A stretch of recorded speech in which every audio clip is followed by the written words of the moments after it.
Good afternoon, Valerie Milano here, the senior editor of the Hollywood Times and Aspiring magazine from Los Angeles right now. And I'm going to have our guest introduce herself. Thank you so much for being with us. Thank you, Valerie, and the Hollywood Times for having me on. I'm Fitz, and I'm a director, producer, writer from Los Angeles. Yes, and I'm so happy to reconnect with you, Fitz, as a filmmaker, and the re-release of the acclaimed documentary Jules Catch One, arriving June 16th during Pride Month. So, yes. Yeah, we're super excited, and right before Juneteenth as well. So we were really Yes. happy about the date that Freestyle gave us for the re-release, and super excited for audiences and new audiences to see it. Beautiful. Yeah, it's so nice. After all these years, I still remember seeing Jules Catch One at Outfest back in 2016. And looking back now, what emotions come up for you revisiting the film nearly a decade later? What do you think? If you think about Outfest, and that was our Los Angeles release, our California release, we were so excited. We were sold out. So many people came out to see it. People that went to the catch, Evelyn Champagne King, Thelma Houston, they were all there, and it was such a blast, and it was just joy. And Jewel getting her flowers in Los Angeles was so much fun. Thea Austin. And it was the start of a journey. It was a 2-year journey of going into film festivals and trying to find distribution, our first distribution deal. But it was pure joy. Revisiting it now in the re-release, it's a bit more serious, especially in the times that we're on. I think Jewel would be proud that I think her film, her life story is hopefully going to impact audiences to do more in their own backyard, inspire people to get out and how important it is to get out and to try to make a difference and make some change because, Lordy Lord, like where we are right now is such a mess and we have to stay active like Jewel did for so many years and days and hours. I mean, I couldn't even keep up with her trying to do the film. And hopefully it inspires audiences on a more serious tone of it. Yeah, so for audiences who may not know the history of Catch One, what made Jewel such an important figure, not only in Los Angeles nightlife, but in the LGBTQ plus and Black cultural history? Well, she created a safe space, a sanctuary actually, where people could go of all different colors and sexual orientation and anything goes, right? And she protected that group in there. There was no paparazzi at the time. Very few pictures of Catch One back in the day, like inside the club. And she did that for her communities that she created the space for originally. And what's really important is she kept those doors open. They were open to everyone. But then, as clubs do, they go up and down over the years. 42 years of keeping a club open. Imagine that, right? And she bought the downstairs and then it grew it took over the building and became Catch One, the nightclub. And how astounding. But even when, folks didn't show up and she kept the doors open, kept opening them up. And as you can see, it ebbed and flowed and it was always a safe space that people could go and be themselves, their identity, and find love and friends and all kinds of things. So, Catch yeah, one. one thing the documentary captures beautifully is that Catch One was much more than a nightclub, as you said. It was truly a sanctuary. Why was it important to you to frame the story that way instead of simply as a music or a nightlife documentary? I think, when I experienced this when Jewel and I went around to the film festivals, she created a home. She created a home for all kinds of people, people that didn't have jobs that needed a job, people in the LGBTQ plus community of all different walks, faiths, everything.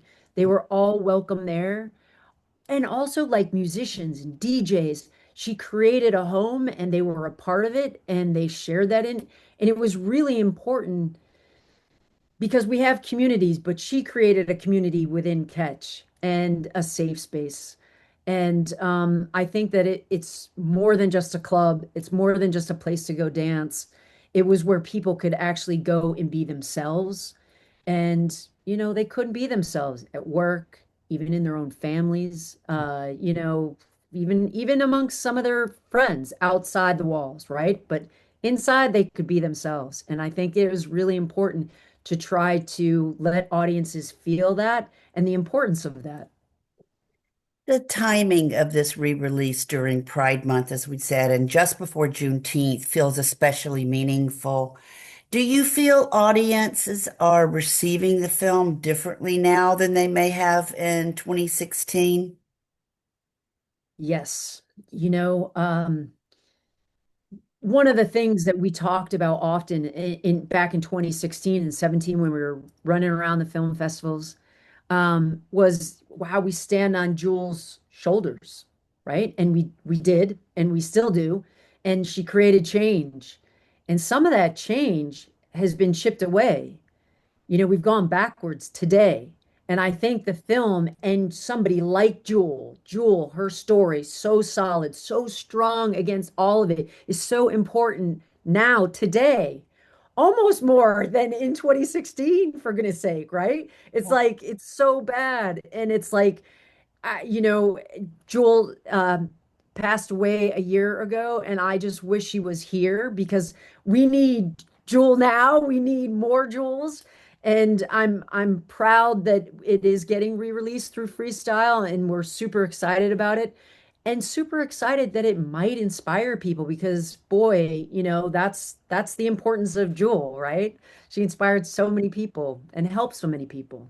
Yes, sadly, we are approaching the 1 year anniversary of Jules' passing. And what do you hope this re-release helps preserve about her legacy for younger generations? I think it's really important to show how one person can make a difference because often we think our vote doesn't matter or we don't matter because maybe we're not, active like as a Jewel is, but that vote, right? Or, just turning to your own backyard and helping your neighbor, like all that matters. And I think that that's really an important part that the film also brings, to hopefully new audiences, showing how one person can make such a difference. Thank you. Yeah, Fitz, the film balances joy, music, and glamour, and activism, and unfortunately, the pain of the AIDS crisis. How difficult was it emotionally to weave all of those layers together as a filmmaker? Oh boy, the AIDS chapter has different chapters that we go through and was so painful to go through the footage, the photos of people that Jewel lost personally and people that I became friends with in the community and their stories about it. It was such a painful time. And at in the middle of it all, in that community was Jewel because like even the AIDS funds, those dollars, they actually got sort of taken up by like white Hollywood. They never made it all the way to Jewel's neighborhood. So she took it upon herself to help her community, turning, the parking lot into a soup kitchen, getting meals delivered, all kinds of different things. And it was just so important to weave all that in. That's a huge part of her story. So is the joy, the pain and the joy. My first rough cut was 10 and a half hours long, and I Wow. thought I was so proud of it. I was like, Yeah. oh my gosh, it's a masterpiece. Like I'm done. But, obviously it needs to get down to like 84 or 5 minutes. And I thought it was like an impossible task to try to weave all that was really important because Jewel did so much and it felt impossible and I'm proud of the movie, but there is a longer version. You included such a fascinating range of voices from Madonna and Sharon Stone to activists and community members. Were there any interviews or moments during production that surprised you personally? I loved them all. Of course. Thelma Houston, that one was really cool because she got a copy of Don't Leave Me This Way, and it was her accountant, I believe, that took her to catch one, like off hours, and played it for the first time because the catch had such a great sound system. And so, the account was like, you've got to listen to it on a real sound system, and took her to catch. And she was like, whoa, like she knew it was gold. And it, of course, is. And it was just such a great story because she sort of hijacked that copy. It was before the record came out and everything. So yeah, it was great. I mean, the catch was so many things to so many different people. As someone you who works across documentary, television, and branded storytelling, what did this project teach you creatively that stayed with you afterward? I think sometimes this obviously was a passion project. And I didn't know how I was going to get it done, but taking the first steps, right, of saying, okay, I might do a documentary. And the first time I met Jewel, I said, we have to do a documentary on you because there was so little written about her. And I did say that to her, and she said, okay. But, as a filmmaker, like really just chasing that passion, it was in my soul that it had to be made. I wasn't sure how. I wasn't on a fast track like, oh, I've got to do this in 2 months. It wouldn't have been the same film, right? In this case, sometimes it has to be that quick and stuff. But I don't know. It taught me that when I have that feeling in my gut, as so many filmmakers have, and that's why they get their passion projects made, and just keep at it and just keep shooting and keep working at it, especially if it's something inside of you as strongly as I felt about getting this out to the world. It was so important to me. So, yeah, chasing that. Los Angeles has changed so dramatically over the years, and many historic queer spaces have disappeared, as we know. What do you think films like this can do, maybe in terms of preserving cultural memory? I think it can actually teach the youth how important it is to actually be in person and to be with your neighbors, your friends, whether it be dancing, whether it just be in your backyard, reaching out person to person and having that touch, that love, share stories, share identities, learn from each other in person, not just on social media. I think it's important. And we change when we're with other people, right? It's a beautiful thing. It's a beautiful feeling. And I think as humans, we need that. And I'm not perfect at it, but hopefully this film and films like it that show these spaces and the joy and also, being free and being yourself, that, you can help create these spaces and or join in. I think it's important. Good. I love that. And finally, if Jewel were able to see audiences discovering the film again in 2026, what do you think she would want people to take away from her story?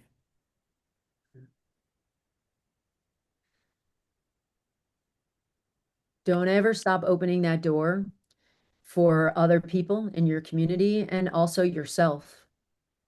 Believe in yourself like she did, right? She chased a dream, didn't have a lot. She saw a need in the community, many needs, and she went after every single one. Again, didn't have a lot of dollars in her pocket, but figured out a way because sometimes there's always a way, right? Especially if you're passionate about it. And it's follow that passion, follow that voice in your head, that's telling you maybe your neighbor needs something. Help them. I think that she would definitely love that. And hopefully the film now being re-released will inspire a lot more people. Well, I'm one of the lucky ones that has seen the film, that was able to meet her and be able to go into this historic place way back then in 2016. Not way back then, but wished I could have. Um, what is next for you creatively, Fitz? And are there more untold stories from the LGBTQ plus or the Black cultural history that you still hope to bring to the screen? There's too many, actually, too many untold stories of hidden heroes, I call them. I'll always be an advocate for telling those stories and also a filmmaker to tell those stories. I have a couple that I'm working on. And I also hope to support other filmmakers that are doing the same type of work. I think it's important. Sometimes they don't pay the bills, and you have to figure out different ways to do that, especially in this industry that how it is. It's upside down and all around. And it doesn't have to be a documentary. It can be a short film that you shoot on your phone. Mhm. Um, it's just, shoot those stories. I think it's important. Shoot those neighbors, shoot those family members, because some of the history could disappear. I think, what if this film wasn't made? We wouldn't know, Jewel's story in the way that this story told it, in the way that this documentary told it. And what a shame, because what a hero she was to so many. Um, I'm working on scripted too, and that's why I mentioned do a short story. If that's your passion, if that's your way of being a storyteller, I think that it's important to do whatever is going to boost that passion inside of you that's going to get you to the end, right? Whether it be documentaries, iPhone movie, or, TV episodic shows. Yeah, I love it. I love it. And it's so nice to see you again. And Thank so you. tell our readers and our viewers, how can they find out more about you and how can they find the film? We're going to be making a huge announcement June 16th. And I think we'll know a lot where it's going to be placed, and they're working really hard, and it's going to be fantastic. We already know a lot of secret eggs that I am not allowed to share, I don't think today. Yeah. So, outside of that, I'm going to post on my Instagram as I do, as soon as I know any information, and it will grow even after June 16th. June 16th is just the start. So the next month or two, there'll be more Easter eggs, I think they call them or whatever, coming out about where you can get the film, and how you can see it. So I'm at c.fitz underscore. That's my official Instagram. That's the best place to find out info about the film or me or all of that great stuff. Thank you so Okay. much Thank you for. so much for your time and for this film and for bringing Jewel into all of our worlds that we might not have known about if it wasn't for you, Fitz. We are the Hollywood Times dot today, the Hollywood Times dot net, and our YouTube channels, the Hollywood Times Official and aspiringmagazine.com. Thank you again, and good luck Thank with you, this Valerie, and the re-release. Hollywood Times. I so Yay! appreciate it. We appreciate it. Everybody on the crew from Jules Catch One appreciates it. So thank you. Appreciate you. Okay, keep up the great work. Bye bye for now.